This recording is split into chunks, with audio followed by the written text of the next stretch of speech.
In a historic and controversial move, President Donald Trump has announced the complete lifting of U.S. sanctions on Syria, marking the most dramatic shift in American foreign policy in the region in over a decade. The announcement came during Trump's recent trip to the Middle East, where he met face-to-face with Syria's interim leader, Ahmad al-Sharaa, a man once known to the world as Abu Mohammed al-Jolani, former commander of a militant group linked to al-Qaeda. Al-Sharaa was once the subject of a $10 million U.S. bounty and branded a terrorist. Today, he is Syria's interim president, having led the rebel coalition that ousted Bashar al-Assad in late 2024. For over a decade, U.S. sanctions imposed during the Syrian civil war have devastated the country's economy, leaving millions in hardship. But with Assad gone and a new leadership in place, President Trump says it's time for a new chapter. Which has seen so much misery and death.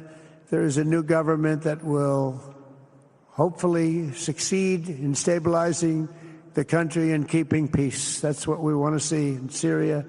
They've had their share of travesty, war, killing, many years.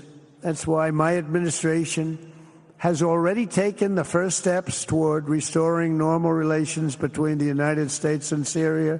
He's a tough guy with a strong past, but he wants peace, and I believe he can deliver it. The response in Syria was immediate.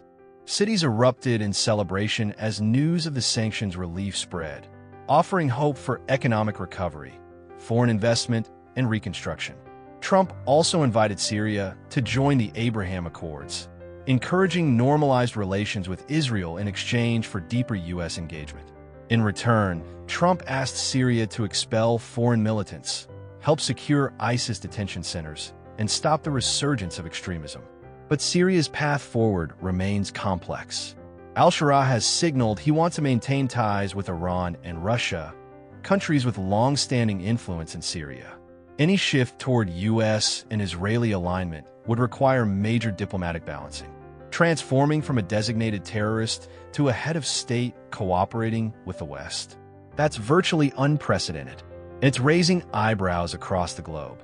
As the international community watches closely, Trump's gamble could either redefine Syria's place in the world or deepen the region's volatile fault lines. One thing is certain: Syria's story, once defined by war, sanctions, and isolation, is entering a new and uncertain chapter.